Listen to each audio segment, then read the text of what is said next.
Most people wait until something's wrong to see a doctor. You are not most people. I'm Kevin White. After more than 20 years as an emergency physician, I realized the best medicine is not waiting for the crash. It's helping people stay on the road. This is The Daily Apple, a podcast about living better, longer. Every episode gives you something you can use this week, a smarter habit, a clearer path, or maybe just a new way to think about your health. Because engaged patients are the best patients, and your best years do not have to be behind you. Let's get into it. Hello, everyone. Welcome back to The Daily Apple. I am really thrilled here to be with Dr. Bryce Appelbaum, who I met this past year, who's doing some really cool stuff for sure. Neurooptometrist, board certified fellow of at the College of Optometrists in Visual Development, undergraduate degrees from WashU in St. Louis, which we'll need to talk about because I did my residency there, and I have that so near and dear to my heart. And doing some really cool stuff in the field of neurooptometry, which is a field before I met you I wasn't familiar with at all. I'm excited about your program, what you're doing, and you're really changing a lot of lives and making a big difference. I mean, you are the founder of My Vision First in Maryland. Yes. Creator of the online training system ScreenFit, which helps people offset screen fatigue and improve performance by retraining eye-brain coordination. Worked with elite athletes, concussion patients, executives looking to sharpen mental clarity and reaction speed. That's all I got. What else you got to add on that, Bryce? That was a lot of love. I'll take all that. I appreciate it. Excited to be here. So great meeting you in the gym at the Mindshare Summit, and excited for this conversation. Yeah. Thanks for making time, man. I appreciate it. Absolutely. So kind of take me back. What got you into this spot? And then we're going to get into the details and nuts and bolts of the program and what you're actually doing. But how did you go from what you were doing in the field of optometry to this? I mean, take me through that. Yeah, well, I'm really a product of this work. So when I was a kid, I was an absolute mess. I was lost on the soccer field. I had no idea what was going on in the classroom. I had these visual developmental delays, which meant my eyes didn't work well together as a team. I had trouble converging, tracking my eyes. I had poor depth perception, and I just felt lost in space. Unfortunately, had access to this type of vision training early on. Went from a reluctant reader to an avid reader, went from the last one picked on sports teams to a stud athlete, went from insecure to a confident kid because of all that was done for me with this type of support. And then obviously over the years have, transitioned from patient to clinician, where now, I mean, it is crazy how much of consciousness, productivity, reactivity, reading ability, screen engagement is all related to the eye-brain connection and what we can do to enhance and optimize it for any brain at any age. So I am just grateful that screen time has become this new pandemic, and we now have solutions to be able to make it so we can all have that foundation to thrive in this digital world. The interesting thing is that there is a real connection to the brain and the eyes, and you're working with that. And so take me through kind of what the program's like and everything. And I just went through it, the whole kind of a taster program. And like we were talking a little bit about prior to recording, is I thought about, we use our legs, we use our muscles whenever we do the day-to-day stuff, walking to our cars, walking to the grocery store, whatever we do. But then we spend time actually exercising those things to make them, to add to lean muscle, for longevity and all that. But we don't do anything like that for our eyes. So as I was doing this initially, I thought, oh, what am I doing? This is crazy. And then I thought, this really does make sense. And then as I was doing it, you realize I'm not having as much headaches. I feel more clear. I'm more conscious of spatial awareness, and I can see where it would give you an edge on performance, whether that be through sports or through just executive functioning. Well, so I feel like a lot of people listening are probably like, what are you talking about here with eyes? So let's first make a clear distinction. Eyesight and vision are different things. Eyesight's the ability to see. That's how we focus light. That's what glasses are for. That's a symptom. What we're talking about here is vision, which is entirely brain, and how the brain is filtering, organizing, processing all the input coming in through the eyes to know how to make sense of that information, drive meaning, and then direct the appropriate action. And so vision problems are brain problems, and there's treatment and solutions for these brain problems through something called vision performance training. And so just like you shared, the same way we train our balance and our breath, like we should be training how the brain uses vision for performance. We stretch our hamstrings and we squat for mobility, but eye movements are mobility too. And so much can be done there to help support reading ability and screen engagement and driving and sports and all the areas of life that require really careful and intricate eye movement control. And so we have this online vision training program for people who don't have access to, come into our clinic in Maryland where it's called Screen Fit, and it's designed to be like body weight work at home instead of going to the gym. And so it's a sequence of learning. There's 30 different exercises in the first course. Each lesson's 10 to 15 minutes to do, and it's designed to develop the visual skills and abilities to be able to handle all that we use our eyes for in life. And it's a pretty powerful. When you know better, you can do better, because just like we can exercise and strengthen any system in our body, any muscle in our body, we can do the same with our visual system. Just most people don't know that. Yeah. I want to switch gears a little bit and talk about, post-concussive recovery. What does that look Yeah. like using this program? Yeah. How do you deal with patients there, and what all's involved? What have you seen on Yeah. that front? So with concussion, some of the most common symptoms related to vision that are treatable: sensory overload in environments with a lot of crowded stimuli like malls or grocery stores, dizziness, nausea, blurred vision, eye strain when you're on screens and when you're reading, trouble navigating through space, trouble with clear thinking. If you can't control your eyes and ability to focus, you can't control your mind and its ability to focus. And so with concussion, if we think about vision being represented in every lobe of our brain, and there being more areas of our brain dedicated to processing vision than all the other senses combined, and that 2/3 of the neurons coming into our brain come from our eyes, you can't have a head injury and not have vision be impacted. It's just a matter of at what level. And so having a concussion Mhm. today in 2025 is so different than decades ago, where number one, there was the clear two polarities of either you got your bell rung, you're fine, get back into the game, get back into life, or go sit in a dark room and do nothing. We know Yeah. neither one of those is right. But now, after head injury, we're asked to engage with screens all day long and to go through life in this visually demanding world that we're in. And vision often is that missing piece to getting you back to returning to learning, returning to life, returning to the activities of daily living that were compromised. So we see, I'm a firm believer that with the right motivation, right work, right compliance, every concussion can get back to previous level of function. It just requires proactive work and Mhm. really developing, strengthening, and rehabilitating that eye-brain connection that is always compromised after even a small minor head injury. Mhm. Mhm. NIH, right, is a mile down the road from my office in Bethesda, Maryland. It says 28% of Americans have had at least one concussion in their lifetime. And most people don't realize, like, their present day symptoms or struggles can often be tied to a prior injury, whether it's a playground accident when they're younger, hitting their head in the kitchen on the countertop. And although the symptoms often get better with head injury, the vision problems do not. We just learn how to bypass them and compensate through or around them, unless we're doing the right work to really tap into those areas to reestablish function.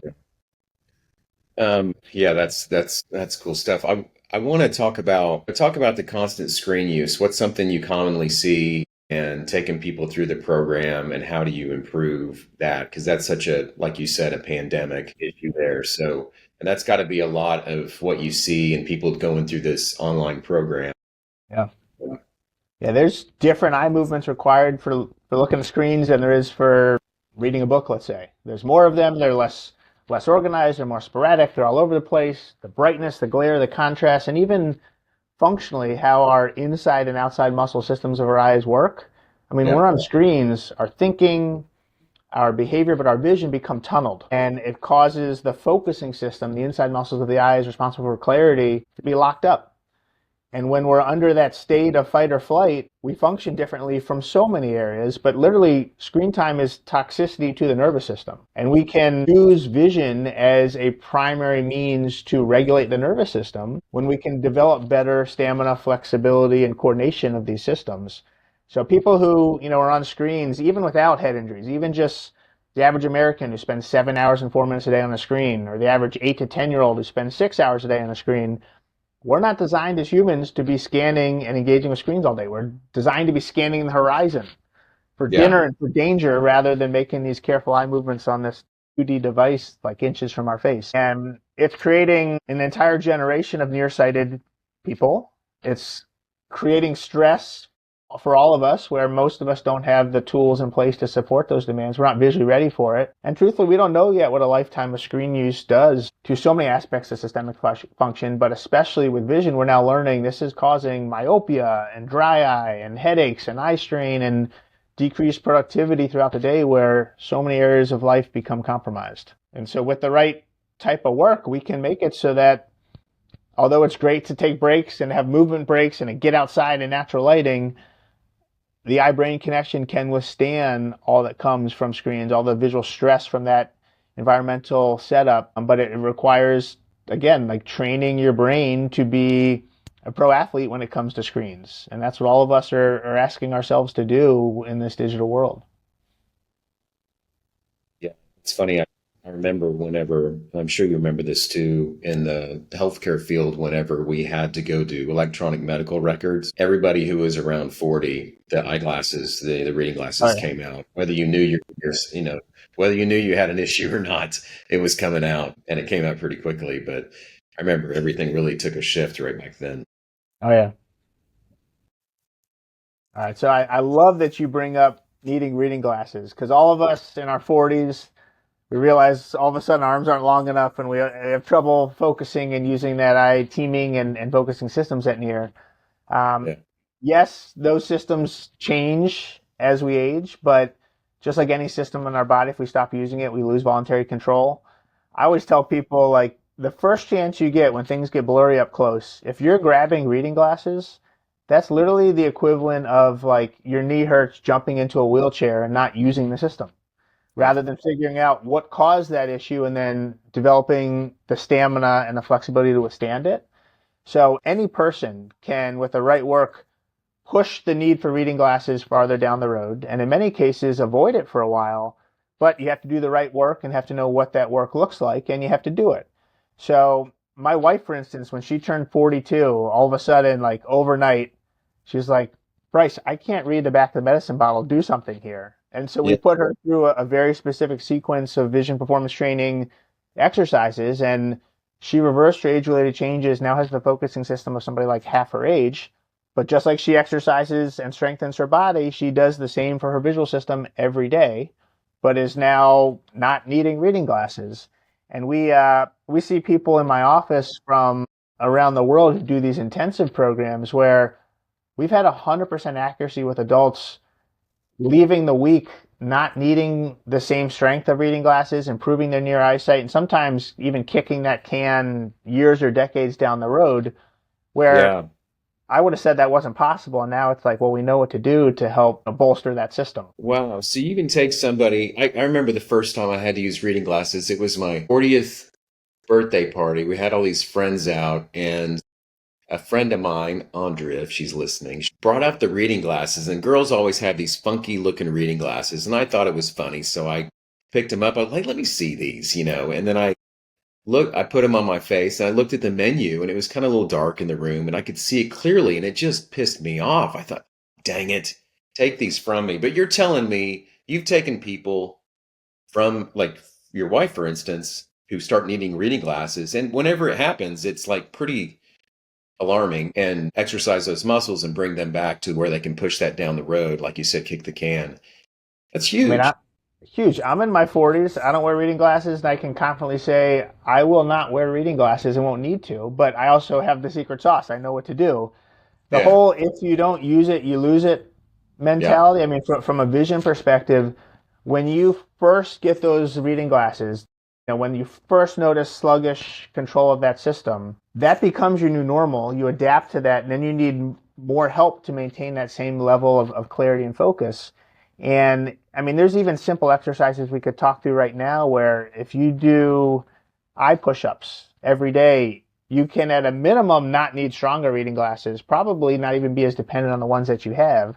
Yeah. But most people don't have a file on this stuff because we're in a world where that just becomes kind of the norm with this reactive model rather than taking a proactive model of saying, well, yes, there's anatomical changes, but I can slow those down and counter them with the right intention and the right mindset.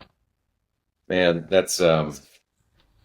Speaking of the digital age, I just thought of something that, everything's, we're spending so much time looking at a screen and it's just the way things are. But I remember there was a time when I'd be driving family trips, the family's all there, and there was a time where you'd play games talking about things outside and making things happen. And then there was this point in time where everybody was looking at a screen and I felt so alone. Like I was driving, like, come on, somebody talk to me. But it was very, I just remember, and my son, I remember I'm taking a detour here.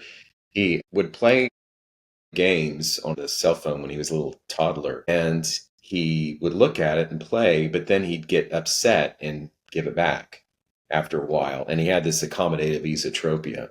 So like doing this thing like a Popeye eye, which we thought was cute at the time. But do you ever work with kids like that, doing exercises, that kind of thing? That's half my practice. So Really? you share accommodative esotropia. So what that means is accommodation is the focusing system. That's the inside muscles. Esotropia is eye coordination of the outside muscles. And what that's saying is because he didn't have the best use of his focusing system, the inside muscles, his brain then sent the signal to the eyes to try harder, and the outside muscles tried to take over what the inside muscles couldn't do on their own, Right. to the point where one eye would over converge and drift in. Yeah. And so I hope this doesn't give you any guilt, but that's literally saying the visual stress of that phone early on was too much for him to handle and withstand. Right. And so he found ways to adapt through it. Yeah. So strabismus, eye turns, or lazy eyes, amblyopia. Yeah. If you're addressing this from a brain basis and the fact that it's a two-eye problem showing up in one eye, the ceiling is dramatically higher to the point where many strabismus can be fixed without even needing surgery. Many amblyopia can have equalized eyesight without even needing patching because we're using more advanced treatment that really establishes that eye-brain coordination that allows for the inside and outside muscles of the eyes to work together in synergy. Yeah. So that's, with kids in particular, like every functional visual skill is a learned skill. No one's born with the ability to read. No one's born with the ability to track, converge, or use their eyes together as a team, or even with depth perception. It's all learned through our life experiences. So it's either learned appropriately through the right sequencing of milestones or learned poorly, leading to these vision imbalances. So if we can catch this at the right time or before it allows for unnecessary struggling, we can literally reroute vision development so that vision can guide and lead as the dominant sensory system it's intended to be, rather than one that becomes locked up and starts to function differently than the brain actually has it wired. So let's say you have somebody this is where I'm just being selfish. This is why I have podcasts. That way I can ask whatever I want. You're allowed to be. You're the top dog here. So, so you have a kid asking for a friend who has accommodative esotropia. Yep. And a guy. He's 19, 20 years old, and by that time, you can't do anything about it, right? Completely false. Can you? Completely false. We are all taught in school, including myself, that there's this critical period for vision development, critical period for neuroplasticity, where after age 8, you blow out the candles and what you see is what you get. Yeah. That is literally inaccurate interpretation of research for vision loss, not for vision gained. So what that means is, Kevin, if you or I were to wear an eye patch for 6 months and take off an eye patch, our eye would be sensitive to light, but we'd still be able to see. You take a 6-year-old, have them wear an eye patch for 6 months, take it off, there literally will be vision lost. But in terms of what can be established and developed, any brain at any age can develop depth perception and can learn how to use the eyes to rewire the brain to change the software and change how we're using vision. We right now have a 92-year-old in office-based treatment with us developing depth perception for the first time, because neuroplasticity exists for every brain at every age.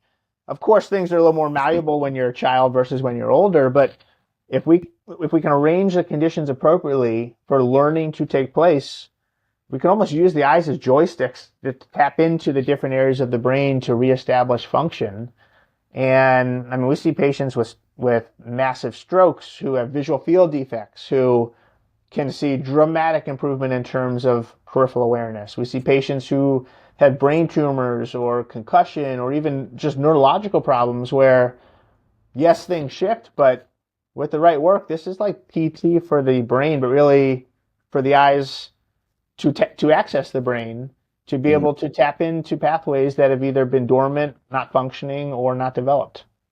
Yeah. So if you know a 19-year-old with something like that, where reading is not their favorite thing to do, or they're relying on audiobooks rather than reading on their own, or reading helps them fall asleep faster at night, without even doing testing or asking other questions, I can promise you, with the right type of work, you can get to a place where that is in the rearview mirror.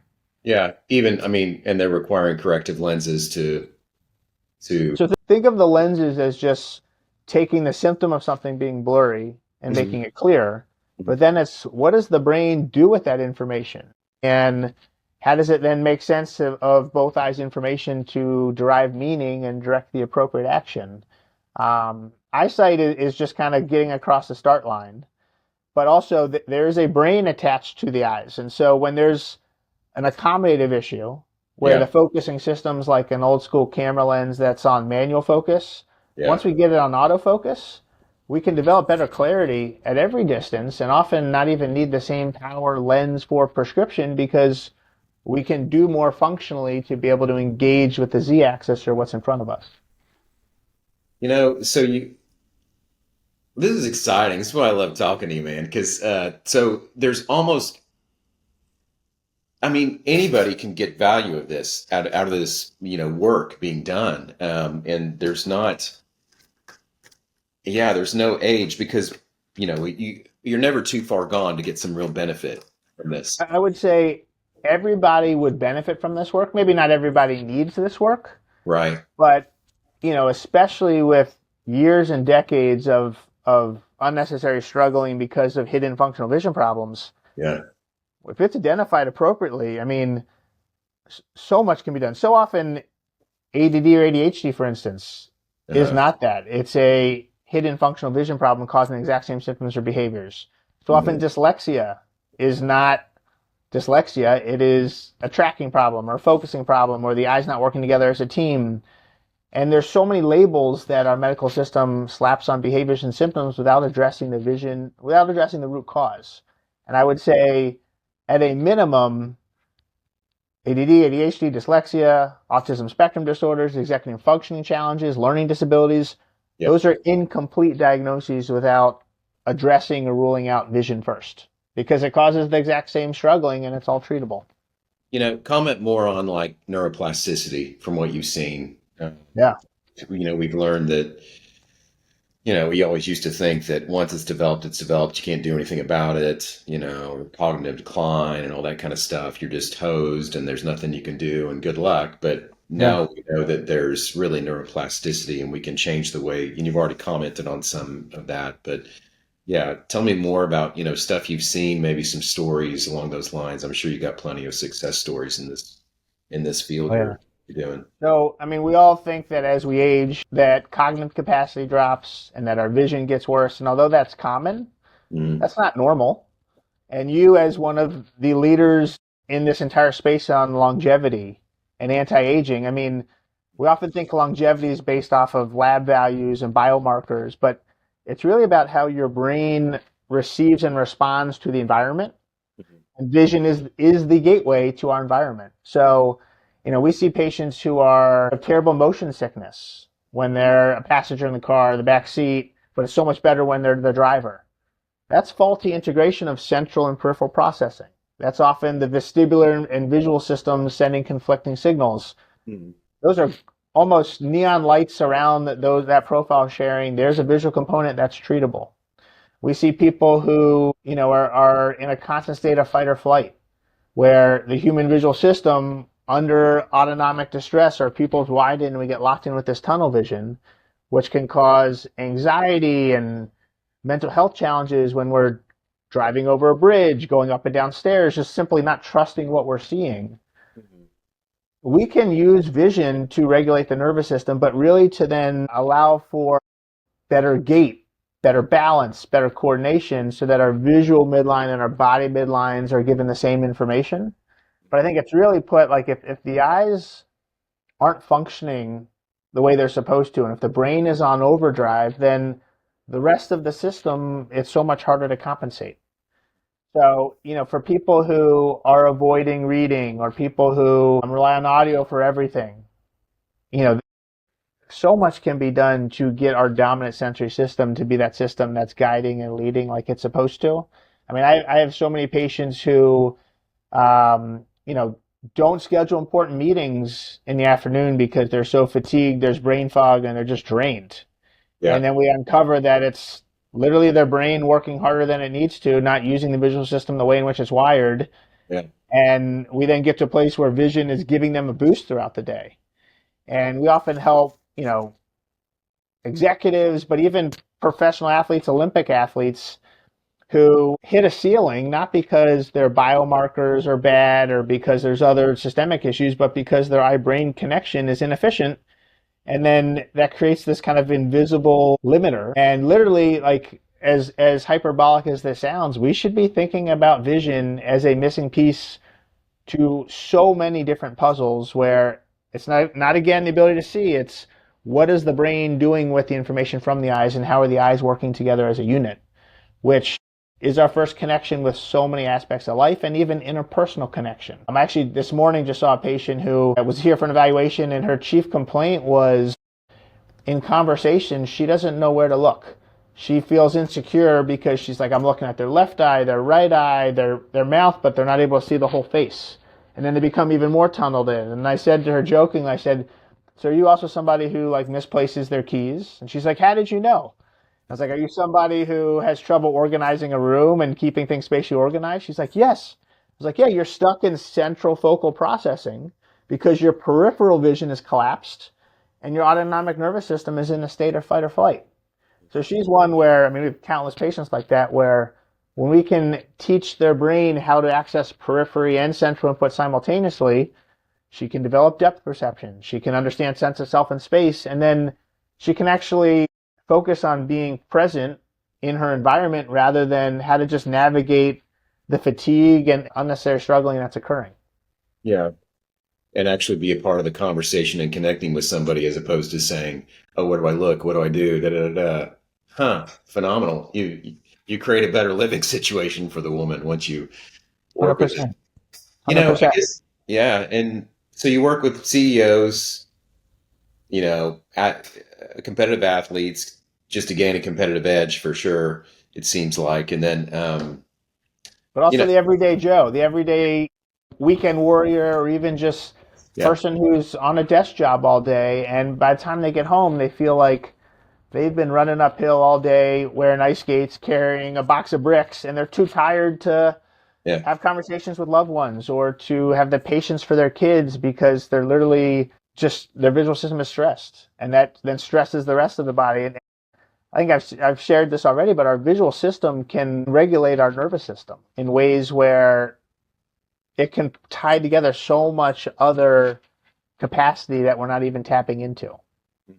yeah. And I guess, do people come to Maryland to see you, or how does this? I mean, the majority of Yeah. this is probably all in an online program, I guess, or Well, what? so definitely better results faster if we're working in person, one-on-one with all the equipment, and we rely heavily on tech. We use augmented reality, virtual reality, eye tracking computers. We also do a lot of low tech stuff, but we now see every week people from around the world who do these intensive programs, where that's a 5-day boot camp. They're doing about 12 hours of work in office, and then we're putting them on a really thorough home program with a customized virtual reality platform where they're going in and either whatever the game is, chopping fruit, popping balloons, but we're having the oculars have to converge or diverge or oscillate or adjusting the brightness, the glare, the contrast.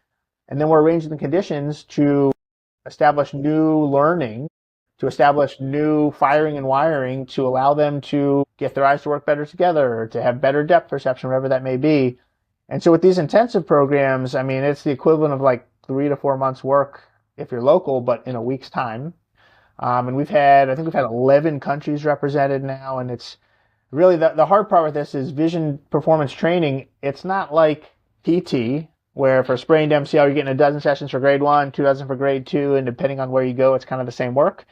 There's no consistency yet on what this work looks like. And our model, I mean, we're kind of the leaders in the space in that we take a holistic model incorporating movement and balance and cognition and vestibular input into all of the work because vision doesn't operate in isolation of these other systems. And so it's crazy the results we get in a short period of time. But I also recognize not everybody has the means or the life constraints to allow them to come to us for a week. And so that's where we have this ScreenFit program where you can do it from home. You can do it in your underwear, and it's exercises and different protocols that are intended to not require any equipment. You can do a lot of these in the bathroom at a stoplight in between Zoom calls, but very sequence learning to establish the right visual foundation to thrive. And we've had as young as 5 and as old as 89 go through it successfully. So I always say ScreenFit is like the number one way to take a step across that start line and just get going in terms of a journey towards vision improvement. And then for complicated stuff, you're going to need individualized work with a doc board certified in this space. Again, that's hard to access for a lot of people. So this is a nice way to get the ball rolling. Well, this has been great. Tell me more. So how do people find that, the online program? I know I did that. I did the baby version, the kind of intro kind of thing, and that's involved in itself. That's quite a deal. And you have to really devote some time to it if you're going to get anything out of it. And that's, again, just the tiny taster program. Yeah. Well, so it's intended to be one exercise a day. Yeah. And 10 minutes to do, and there's a video describing what to do. You then put the tablet, the phone down, and you do the exercise. You can find all this at screenfit.com, or our kind of umbrella website is myvisionfirst.com. That's the brand. That's the clinics that we have in Maryland.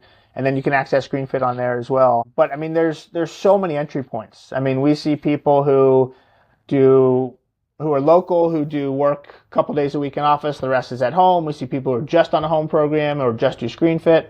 And then we see people who do these intensive programs. So there's a lot of ways depending on, the clinical profile, what our goals are, what we're trying to accomplish.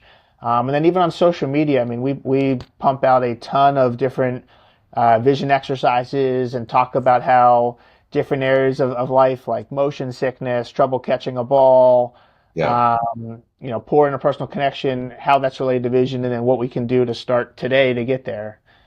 So what's crazy is this is becoming what a lot of people are saying is like the new microbiome. We're going to be looking back on vision and the eye-brain connection a couple years from now and realizing, wow, this is influencing so many aspects of productivity, consciousness, daily life that most of us didn't have a file on. And now we realize, like, especially in a screen-heavy world, we can have a wide open runway into the future where we're thriving and we're efficient and we're productive because our eyes and brain and body are all speaking the same language together. Yeah, it's fantastic, and the work you're doing is great. What other things you want to hit on, man? I mean, I could talk for hours to you just hearing about all this stuff. I think it's fascinating. I'm looking at. I mean, I would say that kind of a little bit more of the work myself, and maybe. I love it. I would say, like, I hope there's take homes for people listening, but some of the simple ones, I mean, there's so much more to vision than just 20/20 eyesight. And, when you're going to the eye doctor and they're making sure the eyes are healthy and that you can see the small letters on that faraway letter chart in the back of the dark exam room, although that's important, we pick up where those doctors leave off. And we look at the tracking and the focusing and the depth perception and the eye teaming. And so, I'm not anti-glasses to improve eyesight, let's say. I wear contacts myself, but there's no two people see the same, so no two people really should be targeted to see the same. So I always talk about, let's shoot for 20 happy rather than 20/20, which often means the weakest lenses possible, if any, that are the most balanced between each eye, that give the most improvement to performance. So, oftentimes, we jump into the deep end and rely on readers or rely on glasses or rely on whatever our doctors say because we don't know anything else is even possible. But I mean, if you're experiencing a headache and going to a neurologist, if you're motion sick and you're seeing an ENT, or even if really with almost any symptom, like, we need to be advocating for putting our vision first, which goes way beyond just seeing the eye doctor to see if you need glasses. So really getting that functional approach, which I know you do so well with all those that you work with in terms of longevity. I mean, you get the data, but then the data just gives you information. It's what you do with that information to know what is best for them to live with wellness and happiness that we all deserve. Bryce, what Let's talk about you for a minute. I mean, what does the expert do on a day? And we can cut this out if you don't have answers for this. Oh, But no, no, I I'm mean, an open book. So yeah, so I can yeah, confidently say that I have the most elite functional vision system that exists. There is not a procedure, exercise, or protocol that I haven't mastered visually. And yeah, really, when you do the right work and you've eliminated roadblocks as options and you've rewired your brain to operate the way which it is wired, the way it should function, you don't yeah. have to do this work anymore in the future. So Mm, personally, I mean, I incorporate vision into everything that I do. I mean, I work out every single day. And when I'm doing strength training or if I'm squatting, let's say, yeah, it's visually enhanced. I'm thinking about where I'm looking. I know that when I'm squatting, if like I tend to lean more on anterior chain and almost have my weight forward. So I actually look higher up so that I lean back more and I can get more of my glutes and posterior chain involved. Or when I'm yeah, driving, I really focus on soft gaze so I can take in more of what's around me rather than just what's in front of me. Or when I'm yeah, on screens and I have back-to-back Zoom calls or podcasts to film all day, like I'm often shutting the screen off and just looking through the screen or looking out the window and giving myself vision breaks. So I would mm, say real fast, like top three things that we should all be doing every day. Number one, taking a ton of vision breaks when we're on screens. So 20-20-20 rule, never more than 20 minutes without taking a break for at least 20 seconds, looking at something 20 feet away to kind of unlock the visual system and develop flexibility and stamina there. So often that's getting up, moving around, getting disengaged from the screen. I think that's simple and easy to do. yeah, Eye stretches where you're covering up an eye, you're looking as far up to the ceiling as you can, as far down the floor, all the way to the left, all the way to the right. The diagonals, you're doing the same amount of time, right eye as left eye. That helps kind of de-stress the visual system. But then as we're in our 40s mm, and near becomes an issue, the single biggest lift and biggest lever that we can all pull is eye push-ups, which is literally covering up an eye, taking your thumb, bringing it as close to you as you can so it gets a little blurry. Stop, hold it, make it clear, hold it for 5 seconds, then look out into the distance as far as you can for 5 seconds, back at your thumb for 5 seconds. So it's kind of a gross stimulation, relaxation. Doing that a minute right eye, a minute left eye. And you'll notice that in doing that, one of the eyes can hold focus a little closer than the other, which means under two eye conditions, you're probably picking an eye rather than using both together. You do that every day, you'll actually notice that thumb can get a millimeter closer a week. And millimeters turn to centimeters, turn to inches, to turn to the point yeah, where you're not reaching for stronger glasses or even glasses at all because you're developing a rapport with space to be able to know how to lock that system in and develop the stamina for it. So this is, I mean, I think a lot of people listening are probably like, I didn't even know this stuff existed, which is a problem. And it's becoming more prevalent and more common, but we're still not quite there yet. But when we know what to do and do the right work, I mean, vision does not have to interfere and can often be that dominant sensory system that's guiding and leading and giving us an advantage in life in so many ways. mm. Yeah. The big thing you're describing there is kind of consistency too on like the Yeah. eye push-ups there. You do it once, it'll help, but doing it over and over and over, you see that improvement just like anything else, good habits or exercise. Well, very cool. I think it's great. I'm excited about what you're doing. What's next what's next the plan? Yeah, so we got a lot we're working on, involved with a lot of different areas of healthcare, a lot of different collaborations. But one of the things I'm the most excited about is we are creating a tech platform that's going to be able to do evaluation and treatment so that this can be more accessible for people. And it's going to be in a VR setup where we're going to be Hmm. able to help people access this type of life-altering work from the comfort of their home. And so that's something we're working on heavily now. I just got a TEDx that went live about a month ago, and that kind of really makes me feel like I'm living my purpose, but that's been going viral already. And what's next here is educating and empowering the world, getting vision a seat at the medical table so that this is something everybody is aware of and knows what they can do. And then just continuing to help people in new ways with different products, different services. We've got a lot that we're working on, and a lot of it's already being posted on myvisionfirst.com. But I want people to recognize how much is under their control and how much healthcare really does have it wrong about the eyes. Mm-hmm. So to be able to be our own best and biggest advocate, to take our own health into our own hands, but then have way better outcomes and a higher ceiling to achieve. Yeah. Every one of us is capable of that and deserves that. Yeah.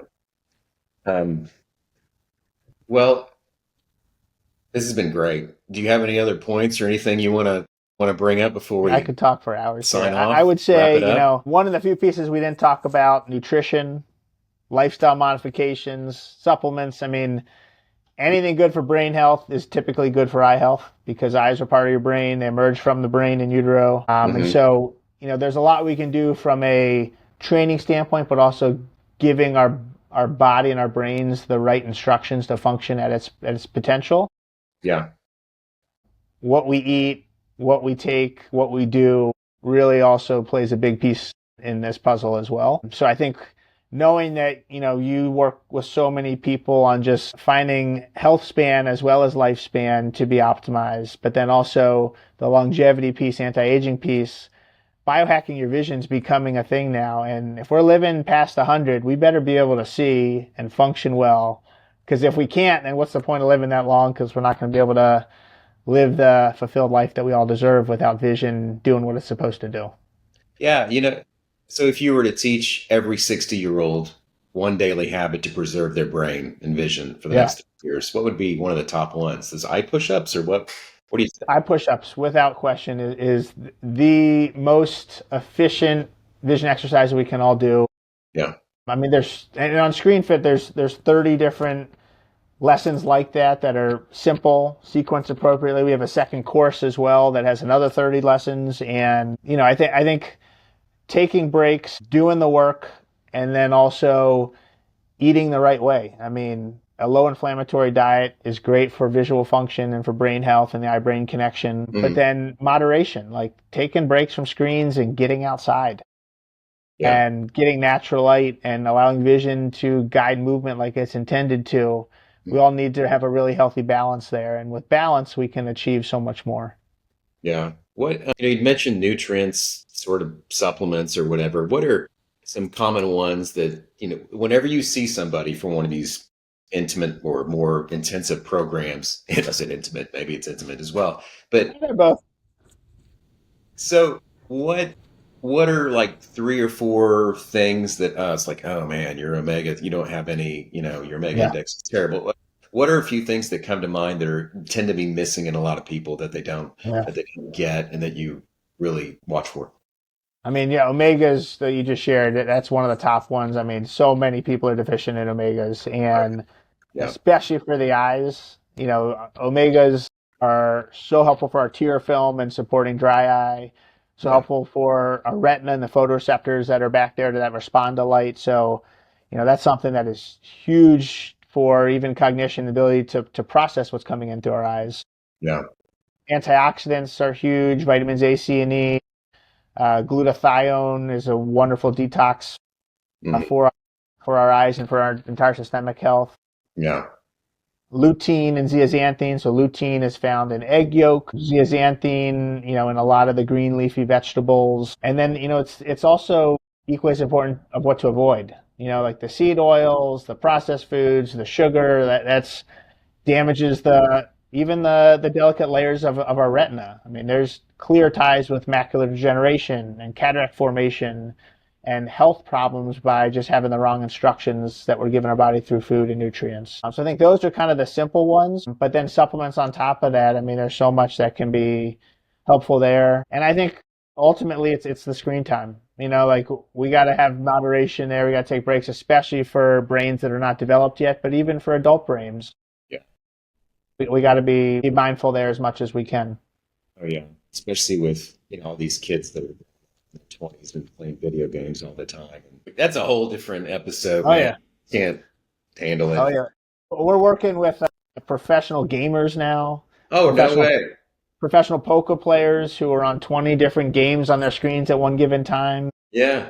And I again, like I would say there's probably better lines of work than that, but if that's where you're in, like Yeah. Train your eyes, train your brain like you would training your body as a professional athlete. And I would say there's an even higher potential that can be achieved when we're really relying on neurology to support all of this. Yeah. So you can make them better professional gamers too in the meantime. So if they're going to be on screens, optimize it. Huh, that's interesting.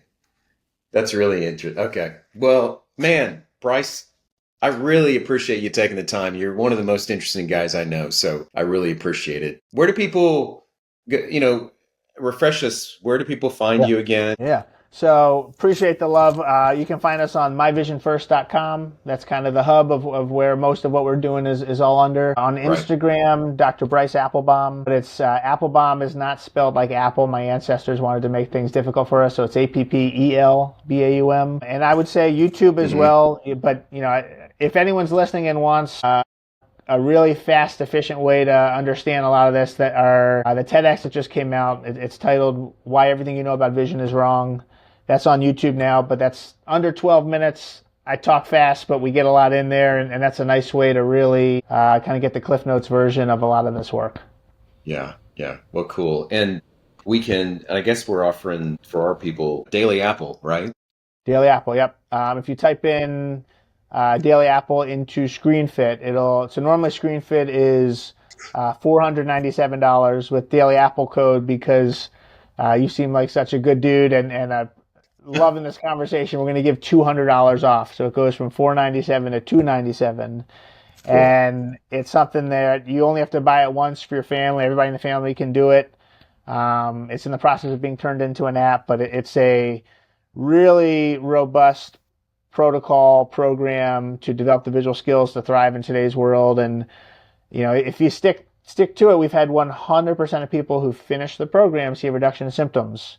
And every time I say that, I want to knock wood because we've had thousands of people go through it. And Hmm. some of these you may think like, oh, how is looking in the mirror and doing this at a certain speed and a certain location going to help? But there's a cumulative effect to all of this learning and all of these vision exercises. And so often, headaches, eye strain, fatigue, dry eyes, tired eyes, Hmm. motion sickness even can be drastically improved or even eliminated with the right type of work. But just like you've shared, just like working out, you got to do the work. You can't just expect Yeah. to get in good shape and then stop going to the gym and eating donuts and stay in good shape. We got to keep up a lot of this stuff, Yeah. especially with age-related changes to counter those. Hey, Bryce, I guess so we'll sign off. And thanks again. I really, really appreciate it. And I would love to, I'll probably do the whole thing myself and have you back on and talk about all my improvements. But I did notice like headaches and everything. Not that I had big headaches, but just kind of a nagging kind of thing that you have maybe Mm. sometimes in the middle of the day. Didn't really happen anyway, but Love that. it's awesome. So I really appreciate it. And thanks for your time. And everybody check out his thing for sure. It's ScreenFit's a great program. So um, anyway, well, I guess I'll sign off and you enjoy the rest of your day, Bryce. Thank you very much. You as well. Appreciate you having me on. Such a fun conversation. Talk All right. soon. Thanks, man. Bye bye. Bye bye.